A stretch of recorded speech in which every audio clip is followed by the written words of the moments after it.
नमस्कार, आप देख रहे हैं प्राइम टीवी और मैं हूं आपके साथ मुस्कान अजमानी। तो लोकसभा चुनाव से पहले मुसलमानों के दिल में जगह बनाने के लिए कवायद शुरू की जा रही है। जहां एक तरफ अखिलेश यादव मध्य प्रदेश से लेकर न्यामिष दौरे तक अपना जनाधार बढ़ाने की कोशिश कर रहे हैं, तो वहीं आम का स्वाद चखने के लिए अखिलेश यादव मलिहाबाद तक जा पहुंचे। जहां उनके साथ आजम खान नजर आए तो दूरियों को मिटाने की कोशिश की गई है, जो फिलहाल समय की जरूरत भी है। तो दूसरी तरफ देश की मुस्लिम बाहुल लोकसभा सीटों पर बीजेपी ने मुसलमानों को मित्र बनाने का भी काम शुरू किया है, जिस अभियान को नाम दिया गया है मोदी मित्र। और अब तो बीजेपी अल्पसंख्यक मोर्चा स्नेह मिलन यात्रा भी निकालेगी। तो 2024 के चुनाव से पहले मुसलमानों को साधने के लिए हर एक पार्टी अपनी कोशिश करती हुई नजर आ रही है। जहां एक तरफ भारतीय जनता पार्टी मोदी मित्र बनाओ अभियान के तहत पसमानदा मुसलमानों को जोड़ने की कवायद कर रही है, तो वहीं समाजवादी पार्टी भी अब मुसलमानों को साधने के लिए एक बार फिर से आजम खान का सहारा लेती हुई नजर आई है, जिसकी तस्वीरें हाल ही में पूरे प्रदेश की जनता ने देखी थी। जी हां, जब आजम खान के साथ अखिलेश यादव मलिहाबाद में आम खाते हुए नजर आए थे, तो आम की तस्वीरों के जरिए और आम के जरिए कहीं ना कहीं अखिलेश यादव MY फैक्टर को धार देने की कोशिश कर रहे हैं। तो देखिए, 2024 के चुनाव से पहले अल्पसंख्यकों को अपने साथ लाना जरूरी हो जाता है, क्योंकि आंकड़ों की अगर हम बात करें तो 85% जो मुसलमान है वो पसमानदा मुसलमान के सूची में आते हैं। और पसमानदा मुसलमान का मतलब है जो मुख्य धारा से अभी तक जुड़ नहीं पाए हैं, जो खुद को दबा कुचला महसूस करते हैं, तो उनको साथ लेकर चलने की बात भारतीय जनता पार्टी अपने हर रैलियों में हर संबोधनों के जरिए करती हुई नजर आ रही है। तो वहीं MY फैक्टर का बीड़ा उठाए समाजवादी पार्टी अब एक बार फिर से आजम खान के साथ नजर आने लगी है, जहां सपा सुप्रीमो अखिलेश यादव आजम खान के जरिए मुस्लिम फैक्टर और मुस्लिम वोटर्स को अपने पक्ष में लाने की कोशिश कर रहे हैं। तो वहीं PDA के साथ ही MY फैक्टर को भी धार देते हुए अखिलेश यादव नजर आ रहे हैं, क्योंकि लोकसभा का चुनाव समाजवादी पार्टी के लिए करो या मरो जैसी चुनौती हो जाएगा। यही वजह है कि मुसलमानों को अपने पक्ष में लाने के लिए, चाहे वो भारतीय जनता पार्टी हो और चाहे वो समाजवादी पार्टी हो, कोशिश कर रही है। क्योंकि कई सीटें यूपी की ऐसी है जहां पर मुस्लिम वोटर निर्णायक भूमिका निभाते हैं। चाहे हम सहारनपुर की बात करें और चाहे हम तमाम कई ऐसे मुस्लिम बाहुल्य इलाके हैं, अगर हम उन पर एक नजर डालें तो तमाम कई सीटें ऐसी हैं, तकरीबन 17 से 18 सीटें ऐसी हैं जहां पर मुस्लिम वोटर्स यूपी में निर्णायक भूमिका निभाते हैं। तो उन सभी सीटों पर हर एक पार्टी की अपनी रणनीति तैयार हो चुकी है और खासा फोकस उन सभी सीटों पर भारतीय जनता पार्टी के साथ ही समाजवादी पार्टी का भी थोड़ा ज्यादा है। जहां एक तरफ समाजवादी पार्टी MY फैक्टर के साथ ही PDA फैक्टर को भी साधने की कोशिश कर रही है, तो जो भारतीय जनता पार्टी है वो भी मुस्लिम वोटर्स को अपने साथ लाने की कवायद शुरू कर चुके हैं। तो बीजेपी क्या मुसलमानों के बीच पैठ बना पाएगी या फिर अखिलेश यादव की साइकिल पर मुसलमान वोटर सवार होंगे? इसी पर चर्चा करने के लिए आज भारतीय जनता पार्टी से हमारे साथ शाफत जी जुड़ चुके हैं। तो वही विवेक पांडे समाजवादी पार्टी से अपना पक्ष रखेंगे। सुनील त्रिपाठी बतौर वरिष्ठ पत्रकार इस चर्चा में हमारे साथ जुड़ चुके हैं। आप तीनों ही पैनलिस्ट का प्राइम टीवी पर बहुत बहुत स्वागत है। चर्चा की शुरुआत सीधा शाफत हुसैन जी के साथ होगी। देखिए शाफत जी, रैलियों में पसमानदा मुसलमान, PM मोदी के संबोधनों में पसमानदा मुसलमान, और अब तो बैठकों के जरिए भी पसमानदा मुसलमानों को साधने की कोशिश की जा रही है। 2024 के चुनाव से पहले आखिर आपकी पार्टी के लिए पसमानदा मुसलमान इतने जरूरी क्यों हो गए हैं?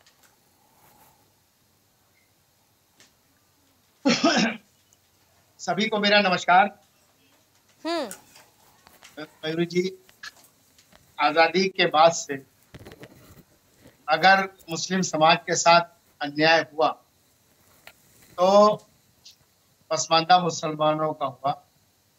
जो कांग्रेस सपा बसपा थी, उन्होंने मुसलमानों के लिए आवाज उठाई, योजनाएं बनाई, सब कुछ किया, लेकिन उसको उनका बेनिफिट और उनका लाभ उन तक नहीं पहुंचा। यहाँ तक कि भारतीय जनता पार्टी से मुसलमान दूर रहे, इसके लिए मुस्लिम समाज को भड़काने का काम कि भाजपा मुसलमानों की दुश्मन है, इस तरह से काम किया।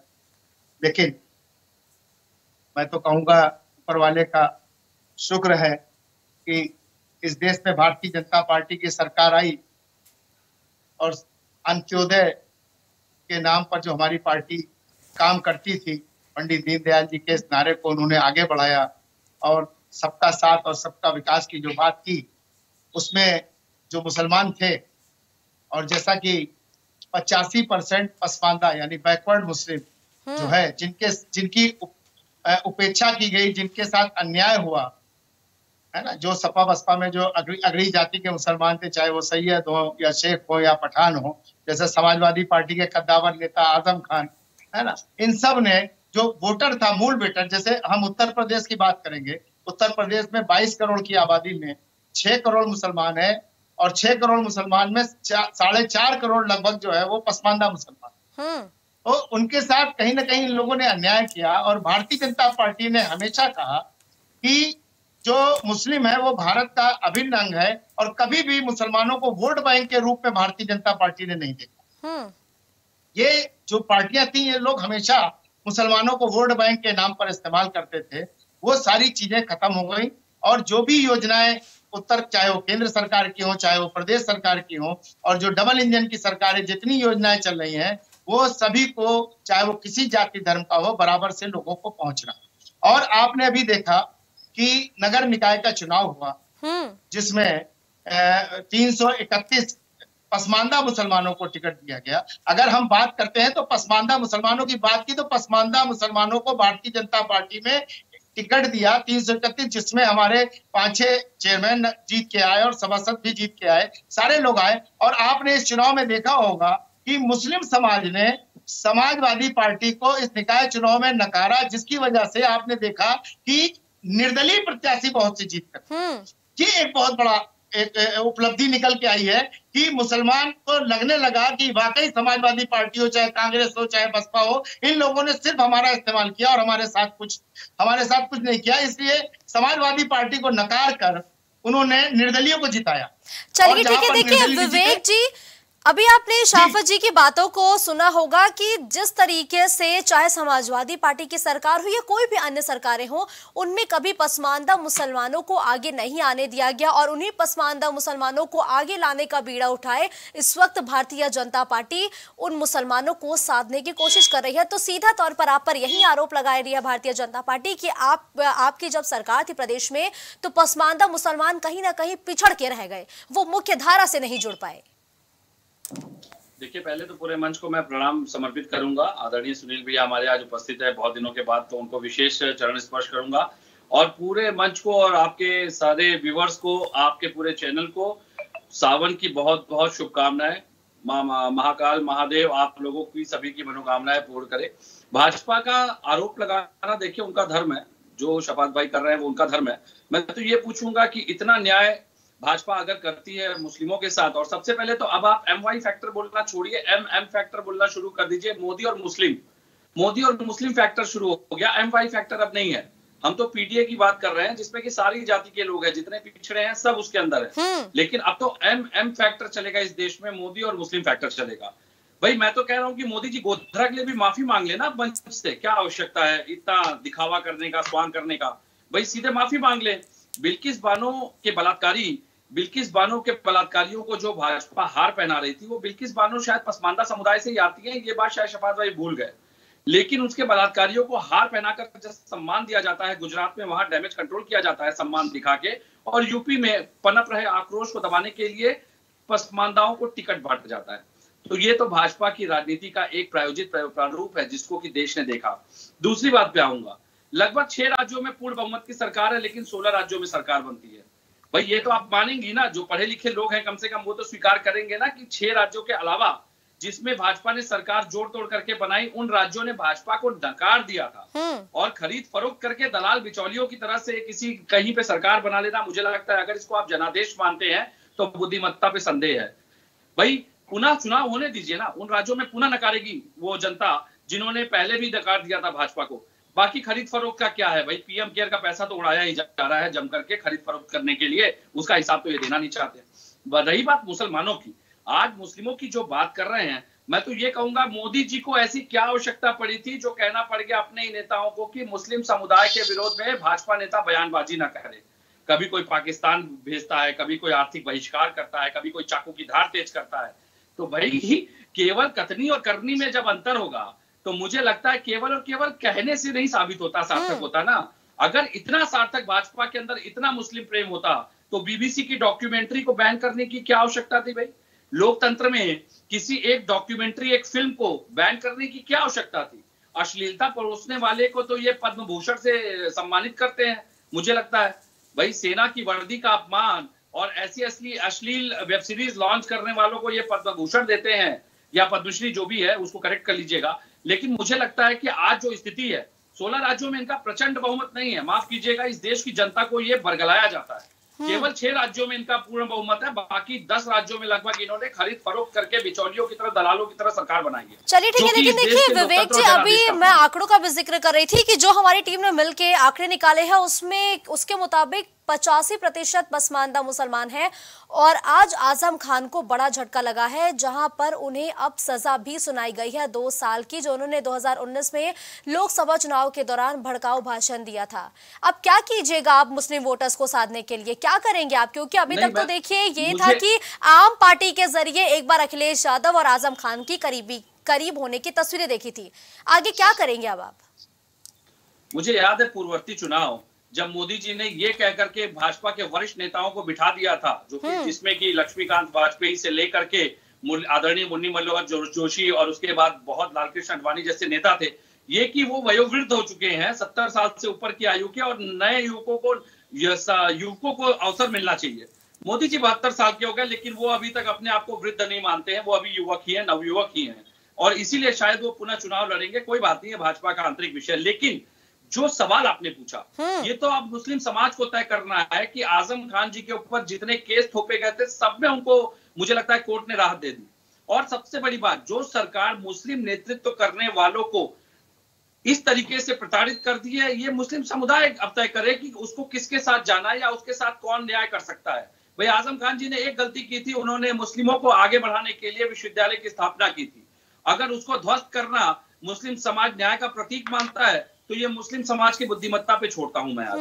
ठीक है, लेकिन देखिए अब एक बार मैं एक छोटा सा कमेंट ले लूंगी। देखिए वरिष्ठ पत्रकार भी सुनील त्रिपाठी जी लगातार हमारे साथ बने हुए हैं। देखिए सुनील जी, अब तो आपके सामने तस्वीरें साफ हो रही होंगी 2024 के चुनाव से पहले कि जो मुसलमान वर्ग है वो हर एक पार्टी के लिए काफी अहम हो जाता है, और खासकर पसमानदा मुसलमान, जिसको साधने के लिए हर एक पार्टी तमाम कोशिश करती है। ऐसे में पसमानदा वोटर्स का साथ मिलना किसी भी पार्टी के लिए कितना अहम हो जाता है सुनील जी? देखिए मुस्कान जी, मैं पहले अपने छोटे भाई विवेक जी को सावन शुभकामनाएं देना चाह रहा हूँ। इन्होंने भेष बदल दिया, मुझे पहचानने में वक्त लग गया। विवेक जी हैं या कोई सेकंड मोदी जी बैठ गए दाढ़ी रखा के, जब बोले तो इनकी आवाज से परिचित हुआ। हमको तो लग रहा है कि विवेक जी हमारे मोदी जी की स्टाइल ले ली है पूरी, जैसे मोदी जी हमारे भी असली है, डबल डिग्री है, एलएलबी की डिग्री है, और उसके साथ असली डिग्री है, और चाय भी बनाने आती है, चाय पिलाया भी है मैंने कई लोगों को। चलिए ठीक है, वापस आप मेरे सवाल पर आ जाइए सुनील जी। देखिए मेरा सवाल काफी अहम है, क्योंकि देखिए अब समय भी बहुत ज्यादा हमारे पास नहीं है। पसमानदा मुसलमान किसी भी पार्टी के लिए कितना अहम हो जाता है? सुनील जी सवाल ये था मेरा आपसे। मुस्कान जी, ऐसा है कि अभी विवेक जी कह रहे थे हमारे, भाजपा खरीद फरोख्त करके कई राज्यों में सरकार बना ली है, तो आप क्यों खरीद फरोख्त नहीं कर रहे हैं? अरे जब आपको लग रहा है कि विपक्षी दल सत्ता पक्ष दल का खरीद फरोख्त कर रहा, तो आप भी कीजिए। हम जनादेश का अपमान नहीं करेंगे ना, हम जनादेश का अपमान नहीं करेंगे भाई। पूरी बात मुस्कान जी, जो महत्वपूर्ण बात यह है कि चाहे आजम खान साहब रहे हों, बस पिछड़े मुसलमानों के लिए समाजवादी पार्टी ने कोई कार्य नहीं किया, और अगर किया होता तो समाजवादी पार्टी के मुखिया मुख्यमंत्री रहे, और सबसे ज्यादा गरीबी, बेरोजगारी, अशिक्षा पसमानदा मुसलमानों में ही रही। उनको मुख्य धारा से कभी जोड़ने का प्रयास ही नहीं किया गया, और आज वर्तमान में भारतीय जनता पार्टी ने कम से कम उनको मुख्य धारा से जोड़ने का एक लक्ष्य तो बनाया, भले ही वोटों के लिए बनाया हो। लेकिन देखिए सुनील जी, विवेक जी तो ये दावा कर रहे हैं कि आजम खान ने अपने क्षेत्र में यूनिवर्सिटी बनाया ताकि मुसलमानों को मुख्य धारा से जोड़ा जा सके, जिनकी उनको सजा मिली है। आज यूनिवर्सिटी तो अलीगढ़ में भी बनाई गई थी मैडम। क्या मिटाया वो प्रदेश की जनता जानती है, रामपुर की जनता बेहतरीन तरीके से जानती है कि आजम खान साहब का व्यवहार कैसा था। ठीक, वो भी वहां पब्लिक जानती है कि उन्होंने यूनिवर्सिटी बनाई कि अपनी संपत्ति बनाई कि घर बनाया, पूरी दुनिया ने देखा। और समाजवादी पार्टी से जब वो अलग भी हो गए तो समाजवादी पार्टी को उनका असर नहीं पड़ा था मुस्कान जी।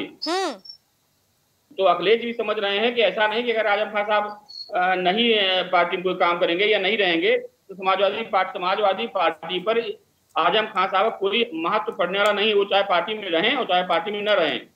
रही मुसलमानों की बात, तो मुस्कान जी अब हिंदुस्तान का मुसलमान सब समझ रहा है कि किसके साथ हमारा हित है, किसके साथ हमारा अहित है।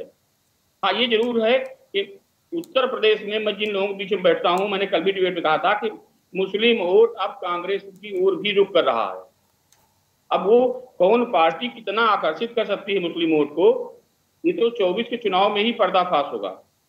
लेकिन मेरा अपना मानना है कि उत्तर प्रदेश से लेके भारत के कोने कोने तक कोई मुसलमान ऐसा नहीं है जो असुरक्षित समझ रहा हो, जिसके साथ अन्याय हो रहा हो। सरकारी योजनाओं को सबको लाभ बराबर मिल रहा है।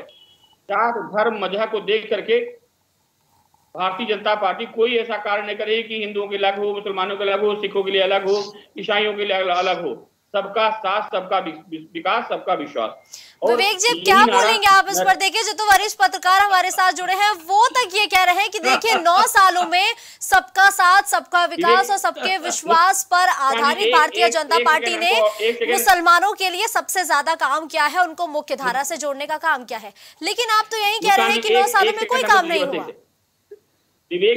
वो तो हमारे आदरणीय सुनील भैया की मुस्कुराहट ही बता रही है कि कैसे मजबूरी में उनको भाजपा की तारीफ करने के लिए विवश होना पड़ रहा है। उनकी मुस्कुराहट से जग जाहिर है, ये उनकी मुस्कुराहट ही स्पष्ट कर रही है कि किसने क्या काम किया, क्या काम नहीं किया। मैं तो कह रहा हूं ना, चलिए छोड़ दीजिए, समाजवादी पार्टी ने कोई काम नहीं किया ना, तो ऐसा करते हैं ना, भाजपा बीबीसी की डॉक्यूमेंट्री को रिलीज करने दे, क्या आवश्यकता है उसको बैन करने की? और गोधरा कांड के लिए भाजपा माफी मांग लेना, ये 2 काम करके दिखा दे, भाजपा मान जाएंगे कि मुस्लिमों के प्रति बड़ी सहानुभूति रखते हैं। और दूसरी बात, बिल्किस बानो के बलात्कारियों को माल्यार्पण पहनाने के पीछे क्या तर्क था, जरा उसको भी स्पष्ट कर दे भाजपा। बिल्किस बानो पसमानदा समुदाय से आती हैं। अगर आज भाजपा को जनता स्वीकार करती है, पसमानदा समुदाय स्वीकार करता है, तो ये भाजपाई हर घर में बिल्किस बानो को खड़ा कर देंगे। मैं आपको बता रहा हूं यकीन गारंटी के साथ। ये बलात्कारियों का सम्मान करने वाले लोग हैं जो कि केवल और केवल लाशों की राजनीति करते हैं। पुलवामा हमले पे आज तक मुंह न खुला। देखिए, राफेल में जहां फ्रांस ने एक बार मुंह खोला, जहां फ्रांस से एक बार खबर आई कि अब उसकी जांच होगी, मोदी जी की फ्रांस यात्रा हो जाती है, तो मुझे लगता है रुक जाइए, अभी सत्ता परिवर्तन जब होगा ना, तो बहुत सारे ऐसे सत्य सामने आएंगे जो आज जुमलों के रूप में बाजार में। बिल्कुल ठीक है। देखिए विवेक जी, शायद आप वो बयान भूल रहे हैं जब ये आप ही की पार्टी की तरफ से कहा गया था बलात्कार के दौरान कि लड़के हैं, लड़कों से गलती हो जाती है। ये तो बयान आपको याद होगा ना, ये तो बयान सोशल मीडिया पर लंबे समय तक चला था। ठीक है विवेक जी, मैं वापस आपके पास आऊंगी, लेकिन एक छोटा सा कमेंट मैं शाफत जी से दूंगी, फिर वापस आपके पास आऊंगी। शाफत जी बोलिए। इसका जवाब जी। भाजपा की साध्वी ने क्या कहा था? लड़कियां भैया मुझे बोल लेने दीजिए, उसके बाद आरोप लगा। बड़ी मेहरबानी, सुनिए एक एक करके आप लोग बोलिए प्लीज जी। बोलिए शाफत जी। मैं बहुत धैर्य से कर रहा हूँ कि मैं ना बोलूं बीच में। देखिए मयूरी जी, इन्होंने बताया कि भारतीय जनता पार्टी ने, और पता नहीं किसका किसका नाम ले रहे हैं।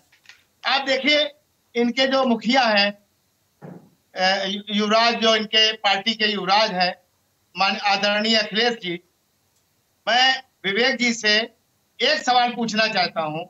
जिस आजम खां को आज आम खिला रहे हैं, उस आजम खां, वो एक अपराधी आजम खां जो 27 महीना जेल में था और इनकी पार्टी का कद्दावर मुस्लिम नेता था, 27 महीना वो मिलने नहीं गए। ये इनका स्वार्थ आज है 24 का चुनाव की आजम खां को आम भी खिलाया जा रहा है। इसकी क्या वजह हो सकती है? जवाब ले लीजिएगा। ये बताए कितना मुस्लिम प्रेम है इनके लिए, जब अपनी ही पार्टी के नेता को, जो फाउंडर मेंबर था, उससे 27 महीना ये मिलने नहीं गए। ये MY फैक्टर नहीं है, ये पार्टी सिर्फ YY फैक्टर है।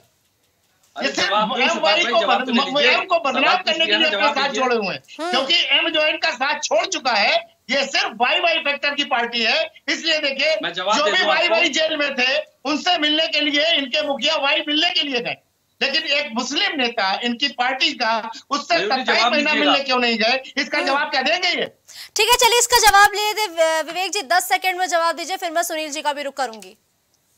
असल में हमारे नेता को जाने की आवश्यकता नहीं पड़ी, शफात भाई पैरवी कर रहे थे ना आजम खान जी की। 27 महीने में जो फर्जी केस लगाए गए थे उसकी पैरवी शफात भाई कर रहे थे, वकील भी शफात भाई ने फर्जी कहते तो कोर्ट तय करेगी कि फर्जी है क्या है, कोर्ट ने तय कर दिया, जाति और धर्म के आधार कर दिया, फर्जी का आरोप मत लगाइए। कार्यकर्ता है, लोगों की जमीनों पर कब्जा किया विश्वविद्यालय बनाने के लिए, शफात भाई में एक जिनके कब्जा किया उन लोगों ने एफआईआर की है, ये फर्जी कहना छोड़ दीजिए, समाज के लिए बड़ा नेतृत्व ये कोर्ट तय करती है, पुलिस तय करती है। देखिए आप लोग एक एक करके बोलिए, अपनी बातों को रखिए, मैं यहाँ बैठी हूँ, मैं सबको मौका दूंगी, एक एक करके बोलिए। शाफत जी आपकी बातों को सुना गया, मुझसे जवाब मांगा, भाई के मनोरंजन के लिए शफात जी देखिए एक एक करके बोलिए, एक एक करके बोलिए, क्योंकि जनता ये लड़ाई झगड़ा नहीं सुनना चाहती है, वो तथ्यों को सुनना चाहती है, तथ्यों को जानना चाहती है। एक एक करके बोलिए, हम सभी सुन पाएंगे। बहुत परेशान है। मैं अपनी टीम से बोलूंगी शफात जी की आवाज को प्लीज डाउन कर दिया जाए, क्योंकि लगातार उनसे रिक्वेस्ट की जा रही है, लेकिन वो डिस्टर्ब कर रहे हैं दूसरे को। विवेक जी कंटिन्यू करिए, जल्दी से अपनी बात को रखिए। मैं तो कह रहा हूँ ना कि आज शफात भाई का वो सच मैं बता रहा हूँ कि शफात भाई ने ही आजम खान जी के लिए वकीलों को खड़ा किया था। 27 महीने तक शफात भाई के दिए हुए वकीलों ने केस लड़ा है, और ये बात कोई नहीं जानता, क्योंकि ये चूंकि भाजपा से संबंधित है, हमने ये बात दबाए रखी थी, लेकिन आज मैं बता दे रहा हूँ।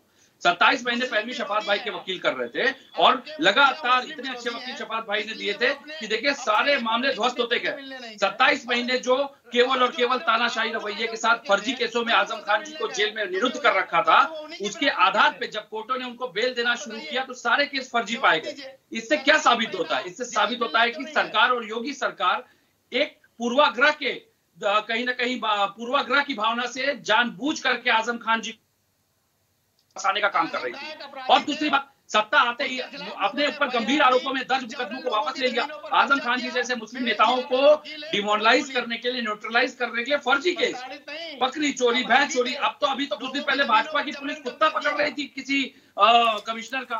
अब क्या कहेंगे ये? कल तो बकरी चोरी और भैंस चोरी की बात करते थे, कुत्ता पकड़ रहे थे इनके कमिश्नर आगरा में, भूल गए क्या? लोगों ने मुकदमे लिखे, आगरा नहीं गाजियाबाद में कुत्ता पकड़े जा रहे, कुत्ता पकड़ ढूंढ रही थी पुलिस इनकी, और वो कुत्ता बेचारा 4 घंटे की मशक्कत के बाद मिलता है। तो मुझे लगता है कि पहले अपने गिरेबान में झांक लें। मुस्लिमों के लिए अगर इतना काम करते ना, तो मुझे लगता है कि जग जाहिर है कि कितना मणिपुर चल रहा है। मणिपुर में क्या मुस्लिम नहीं मारे जा रहे हैं, लेकिन देखिए विदेश यात्रा हो रही है, ये बैठ करके टिकट खेल रहे हैं, टिकट की छवि प्रसार कर रहे हैं। वैसे उन वकीलों का नंबर भेज दीजिएगा शफात भाई, जिनको आपने आजम खान जी के केस में पैरवी के लिए नियुक्त करवाया था।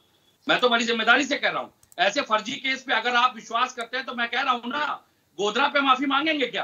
गोधरा पे माफी मांग लीजिए, मुस्लिमों का दिल जीत लीजिए। चलिए देखिए, आप मुद्दे से भटकिए नहीं, ये माफी मांगने की बातें बाद में करेंगे, ये बिल्किस बानो के केस का भी जिक्र कर लेंगे। आज हमारा जो फोकस है, प्लीज आप दोनों उसी पर रहिए, आप दोनों मुद्दे से भटकिए मत।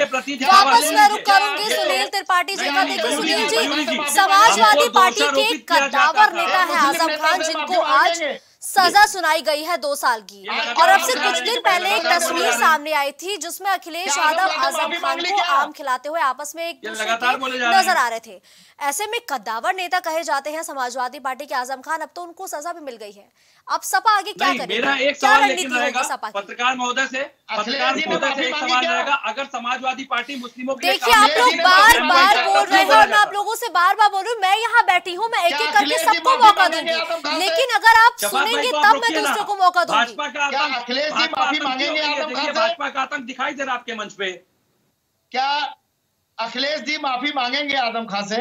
मैं ये पूछ रहा हूँ कि अगर समाजवादी पार्टी ने मुस्लिमों के लिए काम नहीं किया तो MY फैक्टर से क्यों नवाजा जाता था?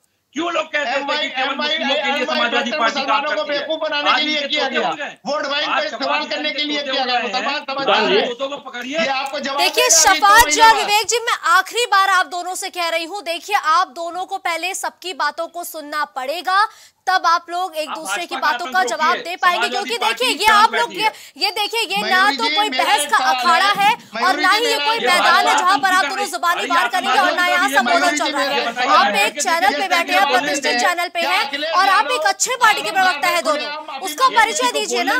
मयूरी जी, ये किसी को बोलने का मैं टीम को बोलूंगी कि दोनों की आवाज को डाउन किया जाए, क्योंकि जो जनता है ना सर, वो बहुत समझदार हो चुकी है, वो बहसबाजी को नहीं सुनना चाहती है, वो तर्कों और तथ्यों पे बात करती है। ठीक है सुनील जी, जवाब दीजिए। जी ने स्पष्ट कर दिया है कि अखिलेश जी को पहले मिलने कोई आवश्यकता नहीं थी। बात भी सही है, क्योंकि चुनाव बहुत दूर था, चुनाव दूर होने के कारण को उनकी अहमियत नहीं थी। वो तो विवेक जी स्पष्ट बोल ही गए हैं चैनल पे कि पहले मिलने की आवश्यकता नहीं थी। अब आम इसलिए खिलाए जा रहे हैं कि थोड़ी सी मिठास पैदा हो बीच में और 24 चुनाव में थोड़ी बहुत समाजवादी पार्टी को मदद कर सकें। इसीलिए अखिलेश जी उनको आम खिला रहे हैं। और विवेक ये भी कह रहे थे कि कुत्ता ढूंढा जा रहा है, तो महोदय आपको याद होगा भैंस भी ढूंढी गई कभी इस प्रदेश में। इसलिए इन आरोपों से कोई फायदा नहीं है, कहीं कुत्ता कहीं भैंस। वो छोड़िए, आइए 24 चुनाव में आरोप लगाता कौन था ये भी तो बताइए। आरोप लगाता कौन था ये तो बताइए। समाजवादी पार्टी जो उत्तर प्रदेश में भाजपा ये पूछ रहा हूँ, आरोप लगाने वाले भी आप लोग थे। आप ही लोग आलोचित करते थे कि समाजवादी पार्टी मुस्लिमों के लिए काम करती है। आज आप लोगों के शब्द बदले हुए मैं समझ में नहीं आ रही है। आज आप कह रहे हैं कि समाजवादी पार्टी मुस्लिमों के लिए काम करती है। मैं तो ये पूछ रहा हूँ कि समाजवादी पार्टी को किस आधार पर आरोपित करते थे आप लोग भाई? मुस्कान जी, पसमंदा समाज काफी लोग समाजवादी पार्टी से जुड़ रहे हैं, उसे सॉरी क्षमा चाहूंगा, भारतीय जनता पार्टी से जुड़ रहे हैं। सच आ जाता है। मैंने पहले ही कहा था कि इनके शब्दों को दबाव में किस तरह से देखिए शब्द सामने है। तो हो गए कि हमारी पार्टी जुड़ रहे हैं। सामने आ गया, देखिए सच सामने मयूरी जी आ जाता है। सच सार्थक शाश्वत सत्य होता है। सांसद जीत के आए हैं जैसे पिछली बार हुआ था। और पसमंदा समाज पूर्ण रूप से भाजपा के साथ जारी रहा है। दूसरे भारत का मुसलमान देख रहा है भैया के मुंह से सच आ गया। ठीक है, वाणी पे सरस्वती विराजमान थी, सरस्वती विराजमान थी। देखिए सब सामने आ गया। 24 चुनाव में राष्ट्रवाद से जुड़े हुए हैं आ जाएगा। यानी देखिए विवेक जी, आप ये मानते हैं ना कि समाजवादी पार्टी ने मुसलमानों के लिए काम किया है? खुलकर मानने को आप तैयार हैं ना कि समाजवादी पार्टी एमवाई फैक्टर वाली पार्टी है? मैं तो ये कह रहा हूँ कि हमको आरोपित करने का काम तो विपक्ष करता था। आज वही विपक्ष कह रहा है कि समाजवादी पार्टी ने मुस्लिमों के लिए काम ही नहीं किया। हमने तो हर वर्ग के लिए काम किया। हमने तो संस्कृत विद्यालय के पंडितों को सैलरी तक देने का काम किया मैडम। हमने तो संस्कृत विद्यालयों को अनुदान तक देने का काम किया। ये केवल मदरसों और मुस्लिमों की बात कर रहे हैं। तो एमएम फैक्टर कौन हुआ? आज मोदी जी मंचों से अपनी जाति नहीं बता रहे हैं। आज मोदी जी मंचों से मुस्लिमों की बातें कर रहे हैं। और हिंदू के नेता जब चाकू की धार तेज कर रहे थे तब मोदी जी केस सुन नहीं कर रहे थे। तब मोदी जी कह रहे थे कि मुस्लिम नेता मुस्लिम समुदाय के प्रति भाजपा के नेता बयानबाजी न करें।